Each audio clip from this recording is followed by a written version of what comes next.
Namaskar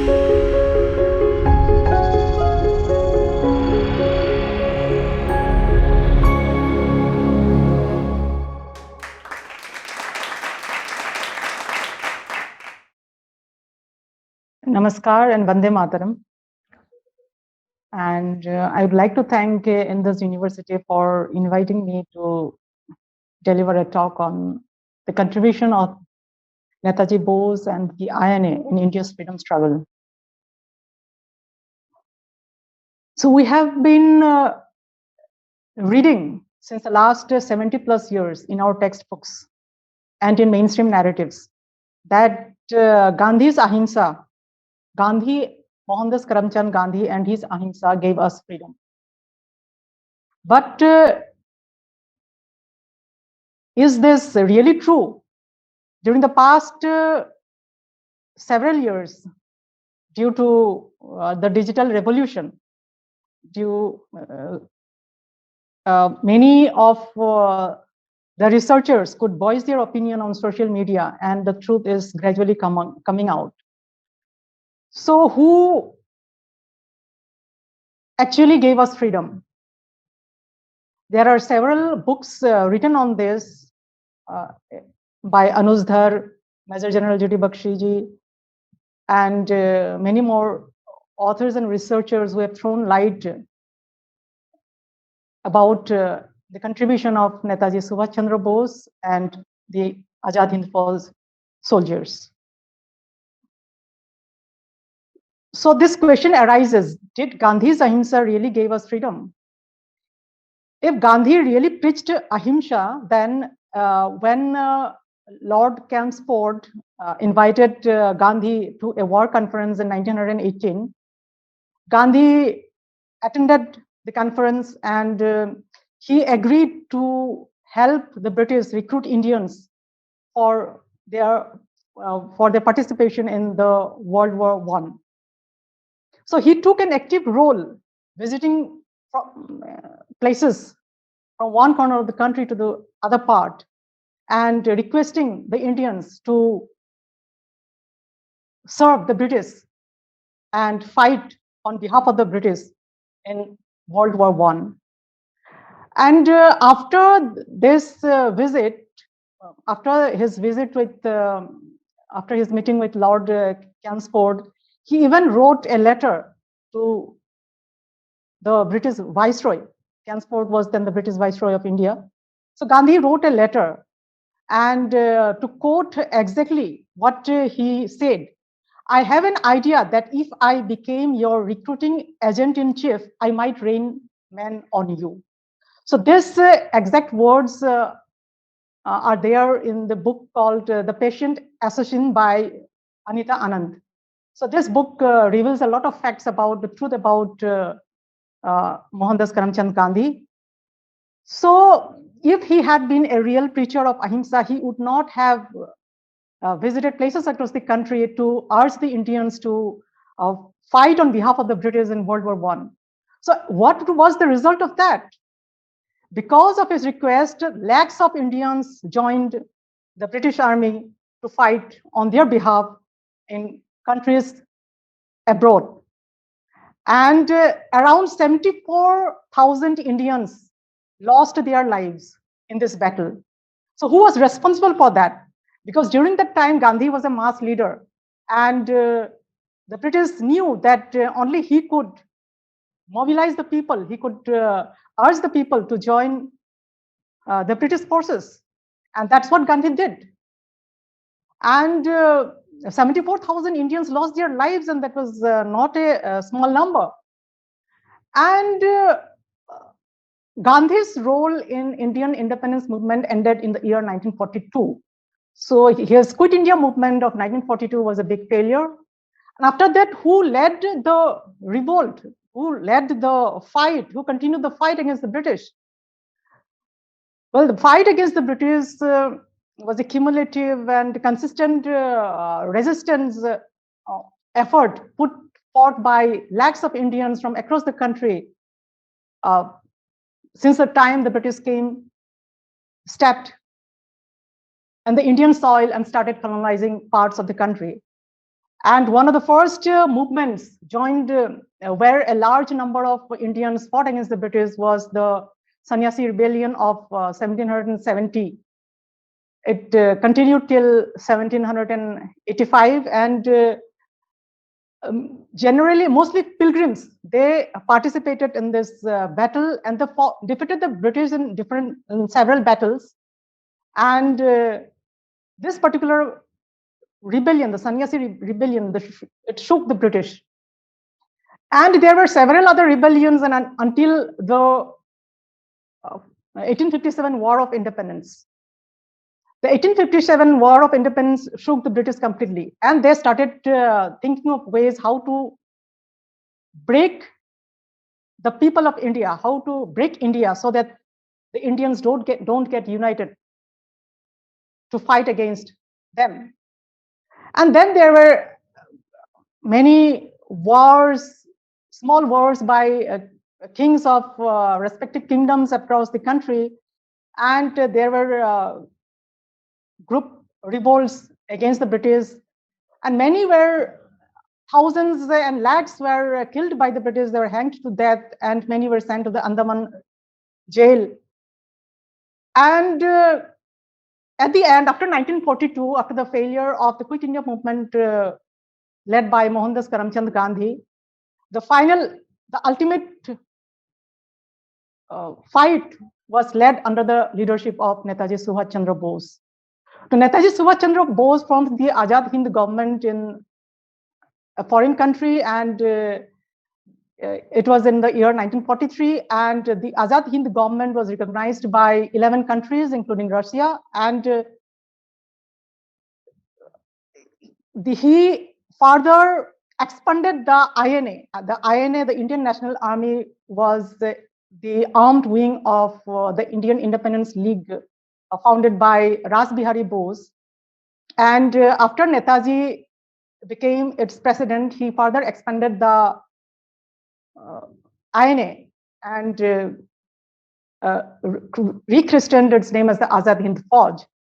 And besides the thousands of Indian prisoners of war who joined the INA to fight for the freedom of the country, many other Indians settled abroad, including Indians from India. They joined the Azad Hind Fauj.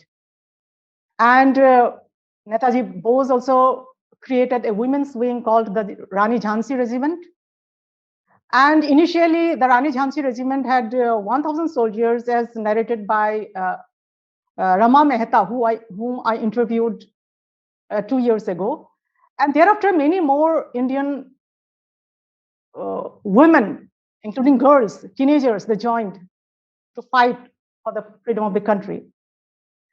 And initially, the Azad Hind Fauj won battles in the Northeast and in Burma against the British. And thereafter, when the World War II ended with the surrendering of Japan, the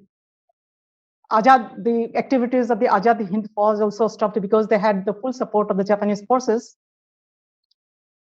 To maintain the huge army, Netaji received funds from the Indians settled abroad and from India, Indians who contributed, who donated a lot for the cause. And once Japan surrendered, most of the INA men were imprisoned by the British, and they were tried. The leaders of the INA were tried in the Red Fort, which is famous as the Red Fort trials. Sanawaz Khan, Prem Sehgal, and Gurbaksh Singh Dhilan were the first who were court-martialed, and this led the Navy forces and the sepoys of the British Indian Army to rise in revolt against the British. And the general people also joined the Navy and the Army. And this surprised the British, and this also forced the British to believe that there would be another 1857 type of revolt, another 1857 type of war of independence from across the country. And this time the British wouldn't be there. They would all be killed. would all be slaughtered. That was the main reason that the British took a decision to leave India and transfer power in the hands of the Indians. So Netaji Subhash Chandra Bose and the INA, that is the Azad Hind Fauj, had a very instrumental role to play in India's freedom. And it was not Mohandas Karamchand Gandhi who gave us freedom. It was Netaji Bose and the INA who gave us freedom. Thank you so much, ma'am, for the insights you shared with us on how we actually achieve freedom. And on this note, I would like to start by saying that after independence, and as you would already be knowing, and for the audience, I just wanted to share that after independence, a basic idea was floated that we achieve freedom under the guidance of Congress and Mohandas Karamchand Gandhi. And to propagate and further this idea, this entire narrative, historians were commissioned. And I was reading the other day the book written by Sri R.C. Majumdar, where he very clearly mentions that first the task of writing the history was assigned to him. But when the party understood that he is not the person who is going to do things according to them, then he was replaced by Dr. Tarachand. And on this note, we find that there was a procedural approach in building and propagating a fake narrative. So I would like to understand from you, because now, as you said, in the age of social media, and when more and more documents and write-ups and documents are coming into light. So things like we also know about Ambedkar giving an interview to BBC, that where he also mentions very clearly that independence happened due to INA and not because of Gandhi, so to speak. We also have documents of that time, official documents containing remarks of Commander-in-Chief Auchinleck. So I would like to you to expand on the same and let our viewers know about the official documents we have right now in public domain that throw light on the subject and basically validate your opinion that it happened because of INA and Netaji.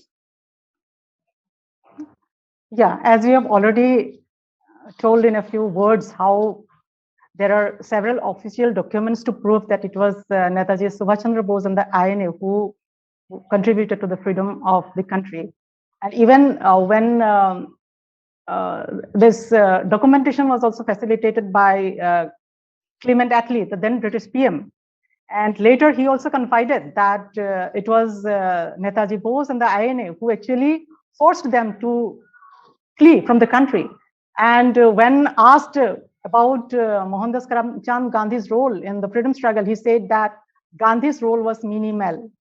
So this around a few days back, the term minimal has been doing the rounds on social media and it has gone viral, and people are using t-shirts with the word minimal inscribed, and so there is a lot of discussion going on in social media on the term minimal. So Gandhi's role was minimal according to Clement Attlee, then the then British Prime Minister, and many more documents have been unearthed, and it is there in the books also by Major General G.T. Bakshi. It is there by Anuj Darji, and Chandrachud Ghoshi has also recently, his book along with Anuj Dar has come out. Even that book also has a lot of details about Netaji Subhash Chandra Bose. And the files being opened also reveal a lot about Gandhi's role in India's freedom struggle. So, and as you said, with the emergence of the social media, with many voicing their opinion, the truth is slowly emerging. It's gradually emerging and people are knowing the truth. So maybe we all hope that the textbooks get replaced with the fake narratives, and the true narratives are told to our generation and the coming generations, so they don't nurture that fake narrative in their minds that Gandhi gave us freedom. So that's my opinion. Yeah. Yes, very rightly, ma'am, as you said, because it's also important because as General G.D. Bakshi, many a times he quotes this, He says that where a nation is going to go in future depends on where it is coming from. So that way also it is very important to know how we achieved independence and how we came into existence as we are today. And then I would like to add Yeah. one more point. According to the book by Major General J.D. Bakshi, around 26,000 Azad Hind Fauj soldiers died in battlefield against the British in Burma and the Northeast. So that is also a big figure. Yes, definitely. And on the same note, I would like to draw your attention to a very pertinent fact that as we read the historical books that are present and the ones which are taught in universities and schools, they give us an idea that the entire freedom movement was happening in isolation. Like we only read about 2 to 3 movements: the non-cooperation, civil disobedience, and quit India movement, and we think that these events led us to freedom. What we feel is that we fail to recognize the fact that things were interlinked. The entire movement was taking place at the time of World War, and somewhere even things happening in the international theater was affecting the struggle way back home. So on this note, I would like to ask you that how INA was successful in leveraging the opportunities that situations in the world open up for Indian liberation. He was under house arrest. Okay. And he fled from there in disguise. And according to an account by Lieutenant Asa Sahai, Azad Hind Fauj veteran, who I interviewed, who I happened to interview around 2 years back before the corona thing took place. She told me how her mother, Sati Sen, came to India from Tokyo, and she convinced Netaji Subhash Chandra Bose to lead the movement for the freedom of the country from foreign lands, because it was not possible for Netaji Subhash Chandra Bose to continue the freedom struggle from India, because he was spied upon, he was under house arrest. And Sati Sen, the mother of freedom fighter Asa Sahai, convinced him. This was according to what was narrated by Asa Sahai ji. And Netaji escaped from India, and he did not go directly to Tokyo. He traveled to, because the route was not easy. Reaching Tokyo was not that easy at the time. And he, via sea road and via land road, he at last landed in Tokyo. But before that, he, as all of us know, he met Hitler, and how he sought military strength from Hitler, and later he also sought military support from the Japan and other nations, and Japan readily agreed to support him. And with the help of Japan and with the help of the money donated by the Indians settled abroad, he expanded the Indian National Army that was formed by Raj Bihari Bose. And he formed the, as I said before, he formed the Azad Hind government in 1943 that was recognized by 11 countries, including Russia. And with the support of the Japanese forces and the support of the funds collected from the Indians abroad, he maintained his army, and his Azad Hind Fauj soldiers marched towards Burma and then towards the northeast.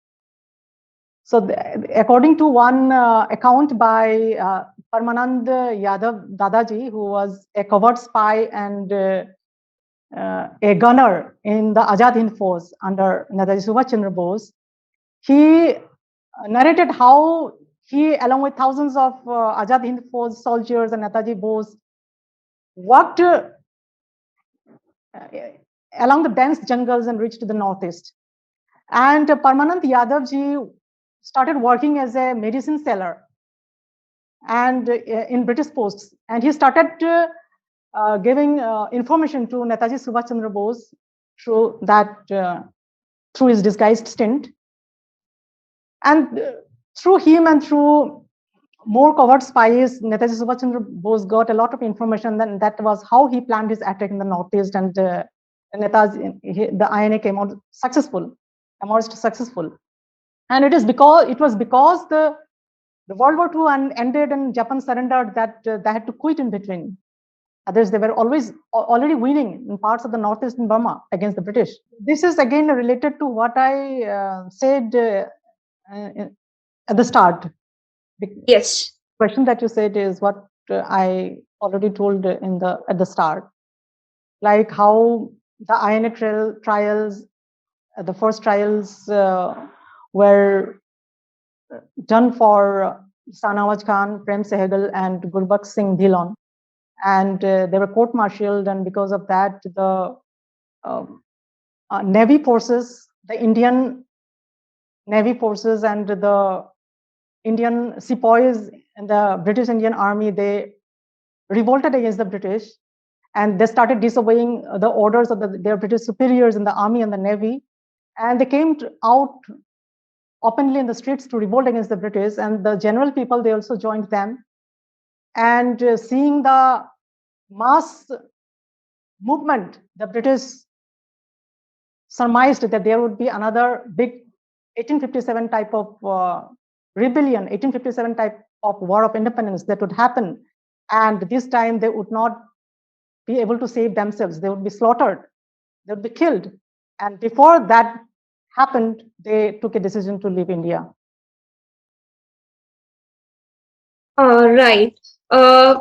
Along with that, I would request you if you could give your clarification on some of the widespread misconceptions about INA. The first being that they are being referred to as oath breakers and traitors. And second, that INA was in kind of a misadventure, which eventually failed. So your views on the same? So this fake narrative has been created by deliberately, purposefully by all of us know who created that. And these fake narratives find their way in our history textbooks, in our school books, and our colleges and universities. And that is why we tend to believe what our textbooks speak to us, what our textbooks say, what we have read in our textbooks. But the truth is different. And the truth is, if the INA, the Azad Hind Fauj soldiers have been oath breakers, and they were oath breakers, yes, against the British Crown. Because initially the INA consisted of Indian prisoners of war. Around 70% of the soldiers in the INA were Indian prisoners of war who initially fought on behalf of the British. And later they were imprisoned in Japan. They were taken as prisoners by the Japanese forces.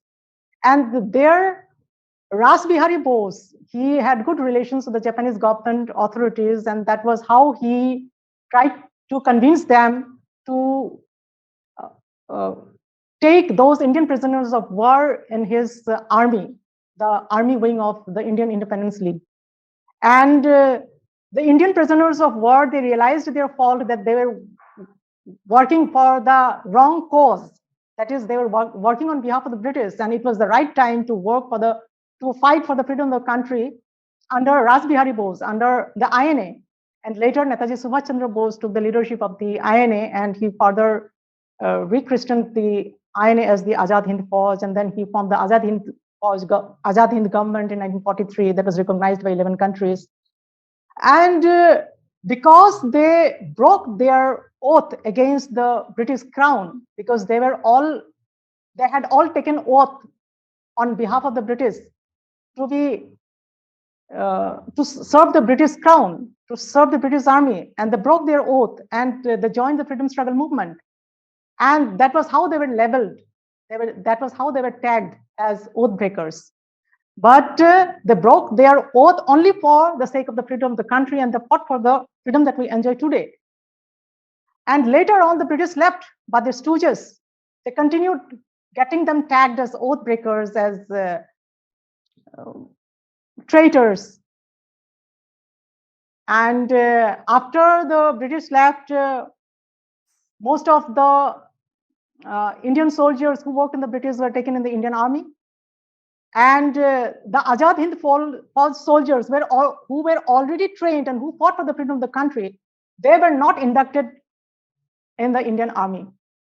And thousands of the INA soldiers lived under penury, and they lived in utter poverty, unrecognized, and they died in oblivion. We have many examples of how one Azad Hind Fauj soldier, a lady, worked in homes of people, cleaning utensils. And there is this story of one woman, how she started selling flowers for a living in the streets of Hyderabad because she didn't have a home. And most of these Azad Hind Fauj soldiers were rich people. They donated all their wealth and property to the Azad Hind Fauj so that the funds can be utilized for the maintenance of the army. So they sacrificed everything, their wealth, property, everything. But in return, what did they get? They were tagged as oath breakers, they were tagged as traitors, that they were not inducted into the army, and they lived in penury, in oblivion. That's what they got. In later years, a few of the INA soldiers did receive pension, and that also of a very meager amount. I interviewed Rama Mehta 2 years back, 2.5 years back, and she expired. She breathed her last year, and she was asking me to appeal to the government that the pension that she and other Azad Hind Fauj soldiers were receiving were very meager, and they were not even enough for buying medicines. So how could they run themselves with a meager amount? So that was how our INA men, our Azad Hind Fauj soldiers were treated after independence, because the British tagged them as oath breakers, as traitors. The new government formed after independence, even they started treating them the way the British did.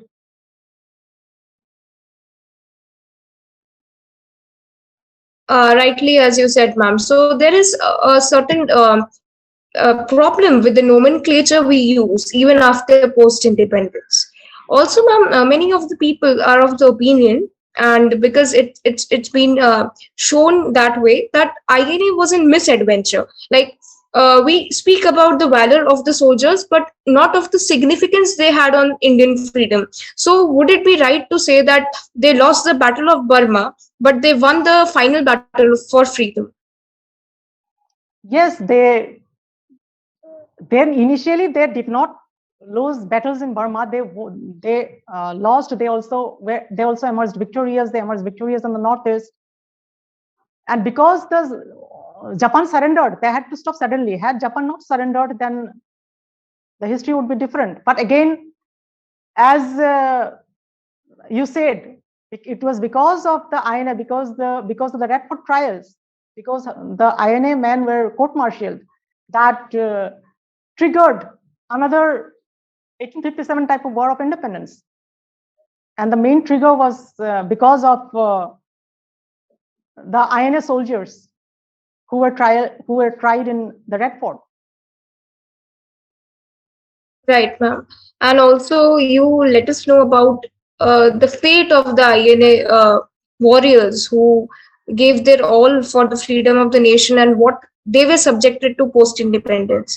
I would like to know from you, because you have also interviewed a lot of veterans of the INA, and you've had a personal interaction with them.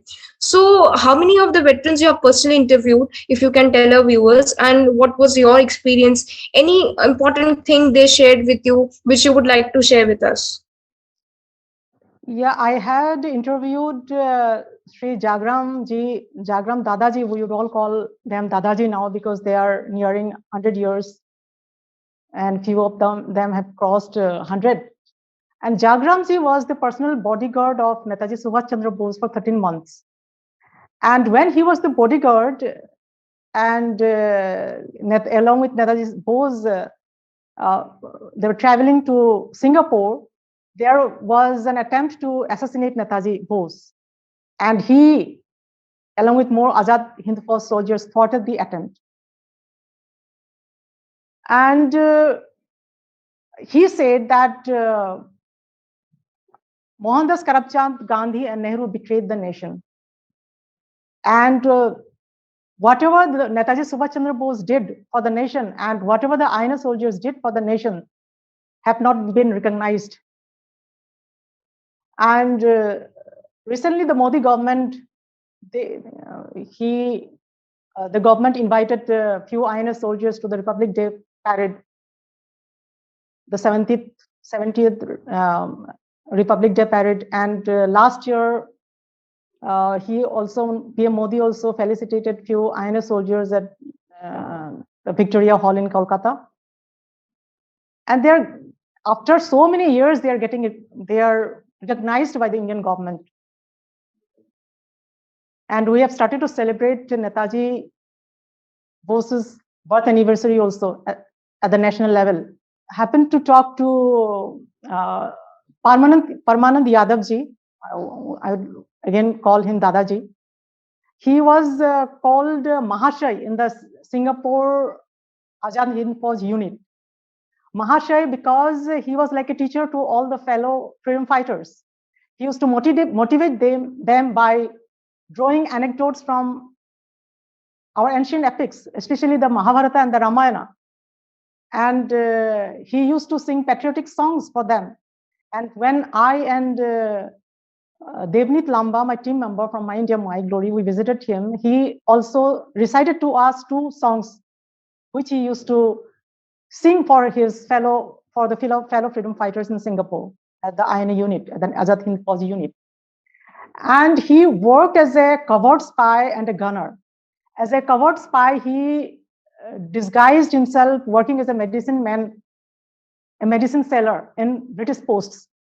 And that way, especially in the Northeast, he said he worked along the dense jungles of Burma to reach the Northeast along with Netaji Subhash Chandra Bose and the other thousands of other Azad Hind Fauj soldiers. And in order to gather information about the British, he, along with more men, they started working as medicine sellers in British posts. And that was how he gathered a lot of information, and he passed on this information to the leadership, the INA leadership. And that was how the series of events took place, the battles that took place in the Northeast. And he said on one instance, he was caught by the British and he was jailed in Pakistan, today's Pakistan. Then India was then not divided, today's Pakistan. And he dug an underground canal type of way, and he fled from there. And he not only fled from there, he came back again and rescued more Azad Hind Fauj soldiers. And as a gunner, he used to assist other Azad Hind Fauj soldiers in gunning down enemy helicopter, enemy flights. And he was also a witness to the Prince Charles ship being destroyed by a Japanese fighter jet.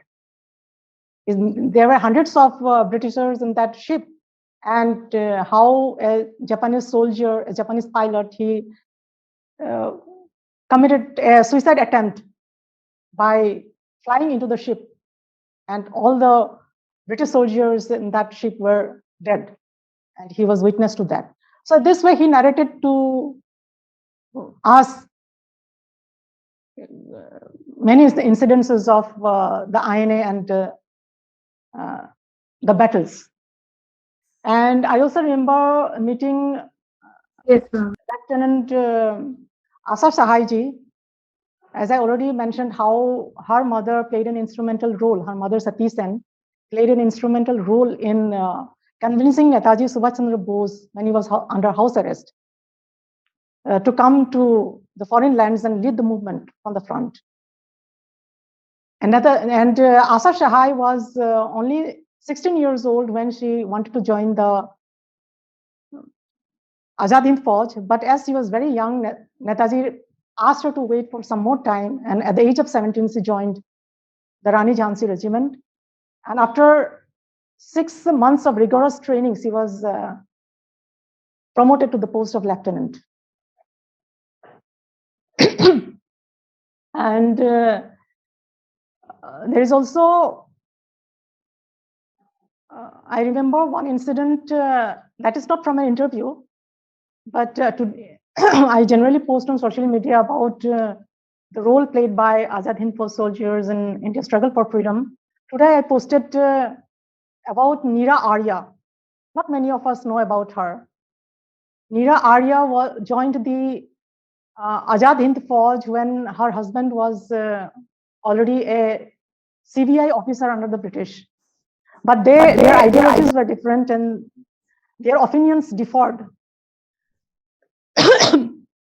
And after she joined, the British entrusted her husband, the CBI officer, Srikant Das, to spy on Netaji Bose and also entrusted him to assassinate him. Then in one instance, when Neera Arya was also there with Netaji Bose, her husband attempted to assassinate him, but the bullet hit Netaji's driver instead of Netaji. And when he was going to shoot again, Neera Arya stabbed him to death. So she stabbed her husband to death and saved Netaji's life. Later, she was caught by the British and she was imprisoned in Andaman cellular jail, where she was tortured daily. And why she was tortured? Because they were asking her about the whereabouts of Netaji Subhash Chandra Bose. Though she knew, she did not utter a word about his whereabouts. And on one instance, the blacksmith, under the orders of the jail authorities, cut off her right breast with the breast ripper because she refused to disclose the whereabouts of Netaji. So later, after India gained independence, she was let free, but she lived in utter penury. For a living, she started selling flowers in the streets of Hyderabad, and she died in 1998 in penury, and unrecognized and in oblivion. That's the story of Neera Arya. And we should all be ashamed that the freedom we enjoy, because of whom we enjoy freedom today, it is because of the sacrifices of thousands of the freedom fighters. But they lived in oblivion right in front of our eyes. And because we were not taught about them, we didn't know who they were. I have written about Saraswati Rajamani in my book, Saffron Swords. There is a chapter dedicated to Saraswati Rajamani in Saffron Swords Part 1. Saraswati Rajamani was the daughter of a very rich businessman settled in Rangoon. He owned a gold mine, so he was that rich. So he donated a lot of wealth to the Azad Hind Fauj for the maintenance of the army.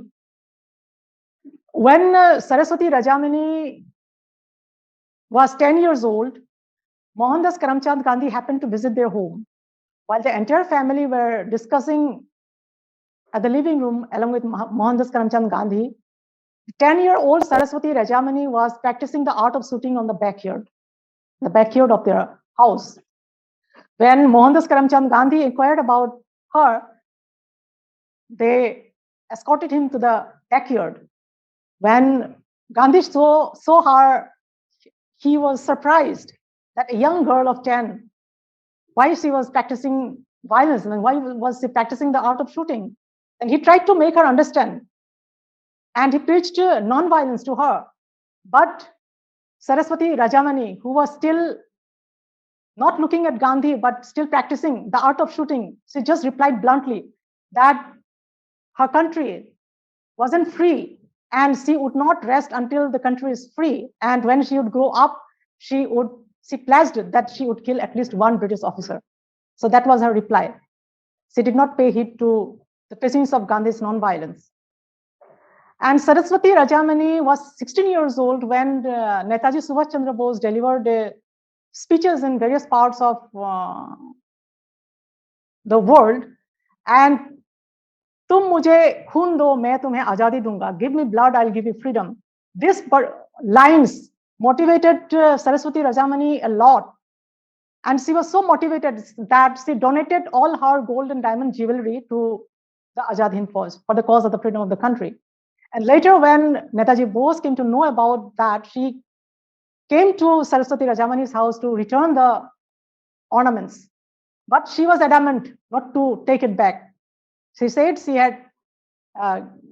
it was her decision completely that of donating the ornaments to the Azad Hind Fauj. And she immediately joined the army, the Azad Hind Fauj army. And her story is there in Saffron's Words Part 1 in detail.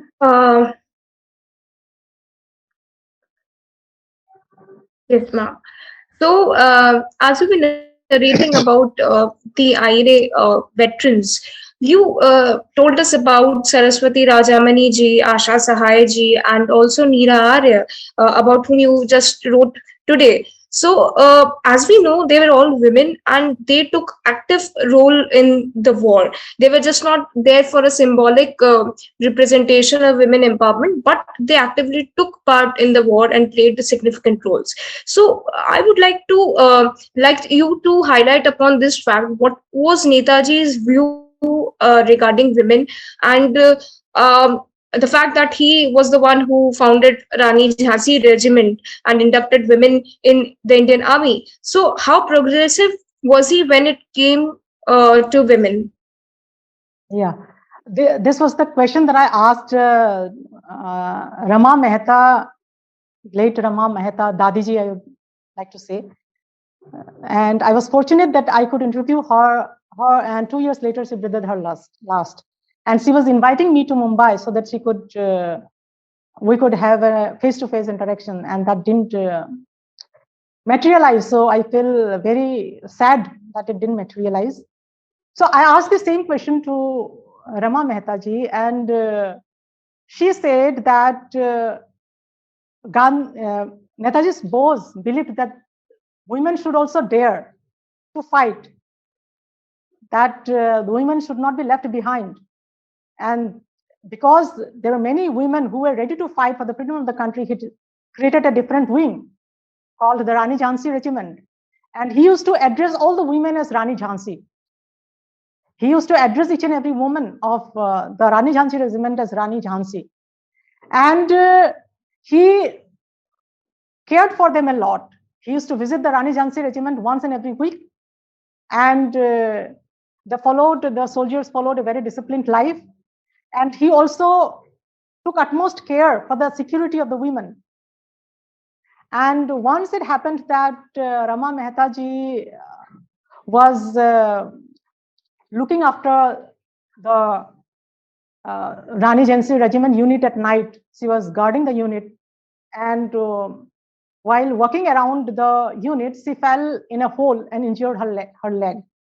And she was hospitalized for several days. And during those days, there were no antibiotics or painkillers that we get today, and only the dressing of wounds used to take place. And she was in utter pain. And Netaji Bose came to meet her in the hospital. And as soon as she saw Netaji, she burst into tears. Then Netaji said something which she could never forget. And Netaji said that, see, just because of an injury you were crying in pain, then how will you fight for the freedom? You will have to fight in the front line against the British soldiers. And if you cry like this, then how will you fight in the front line against the British? You should be very strong. And those words motivated her a lot, and the pain vanished, and she is back to her duty in 1 or 2 days. And Rama Mehta, during the interview, happened to tell me about an incident in the battlefront. And she was also a nurse. She was also a trained nurse. And in the front line, there was a camp where, in the front line in the jungles of Burma, there was a camp where she practiced nursing, treating the wounded soldiers. And she said, and she was almost in tears. She was literally weeping on the phone, remembering many of the Azad Hind Force soldiers were wounded, and she was dressing the wounds, and they used to tell her, hurry up, we have to go back to the battlefield and fight again. So they were all very eager to get back to the battlefield, and they were not taking rest also. And one soldier lost his leg in the battle, and he was to be treated, and he was also very eager to go back to the battlefield. So that was the spirit of the Azad Hind Force soldiers fighting against the British for the freedom of the motherland. And Netaji Subhash Chandra Bose, he motivated the women soldiers of the Azad Hind Fauj, and once in every week he came to visit them. And Rama Mehtaji said he used to hum in Bengali. He used to hum songs in Bengali, and most of the soldiers could not understand. And then he used to hum Hindi songs, and he used to speak in Hindi. And together they used to sing "Kadam Kadam Badhaye Ja" in the unit. So this was what Rama Mehtaji said about Netaji Bose.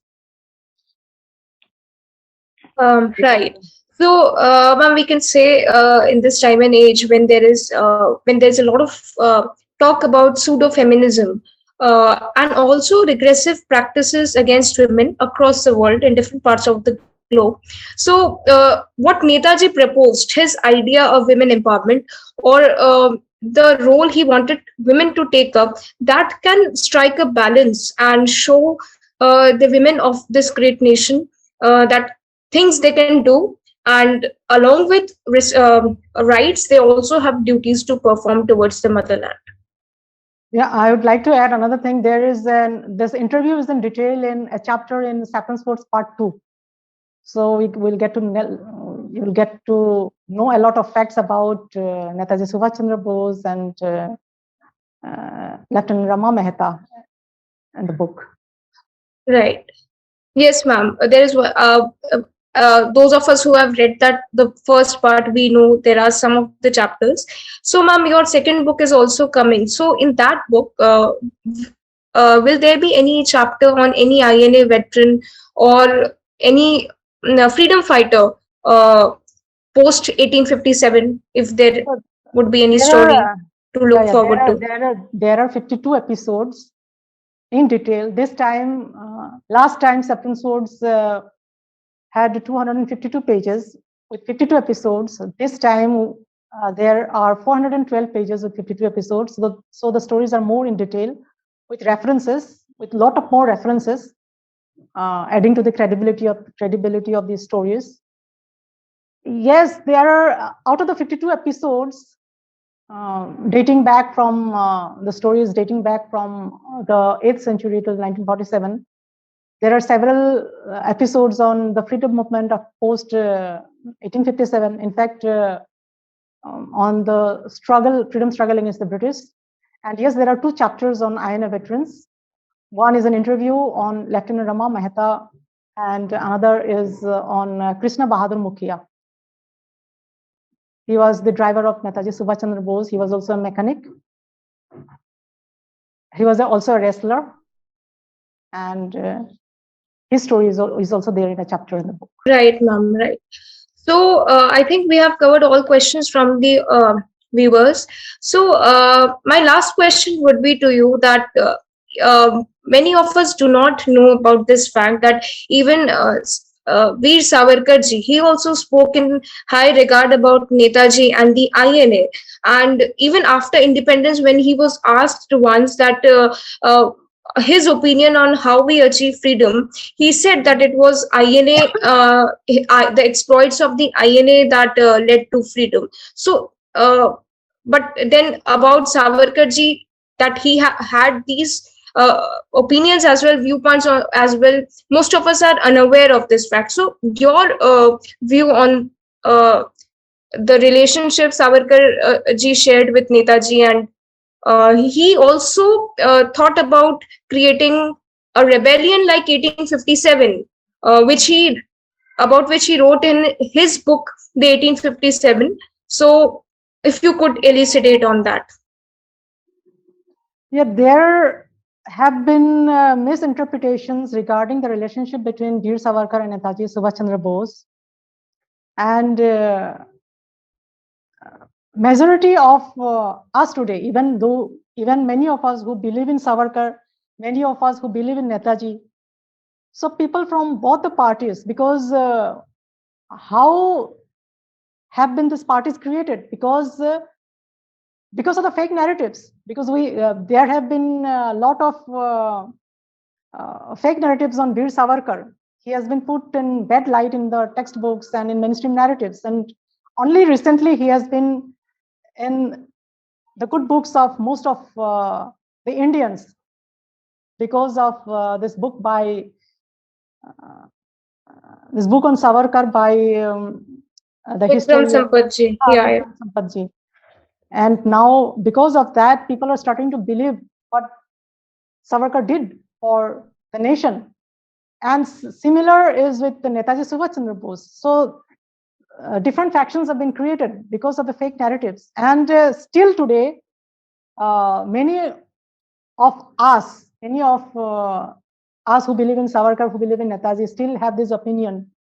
Still, we have this misinterpretation, believe in this misinterpretation that they were from opposite camps, that they were not on friendly terms, but they were on friendly terms.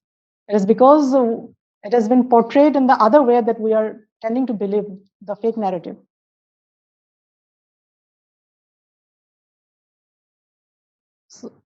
So both Savarkar was also equally responsible in motivating the people of the country to fight for the freedom of the country. Savarkar also believed in armed conflict, like Netaji Subhash Chandra Bose believed in armed conflict. Both of them did not believe in non-violence of Mohandas Karamchand Gandhi. They did not believe in ahimsa. They both believed in armed conflict. And the cause is the same, that is the freedom of the country. Yes. So there should be no difference of opinion in that they had different ideologies, that they did not have friendly relations, that they were not in friendly terms, etc., etc. Yes. Also, it's very interesting to note, and as you said, ma'am, that both believe in armed conflict and they both wanted to strike a rebellion in the British Indian Army, which actually eventually happened. I would like to thank you so much for taking up all the questions so very patiently and clearing most of the misconceptions we normally have about INA, and also pointing out to the significance of the forces, the forgotten army, which is INA, and how it played an instrumental role in bringing India freedom. So thank you very much for that.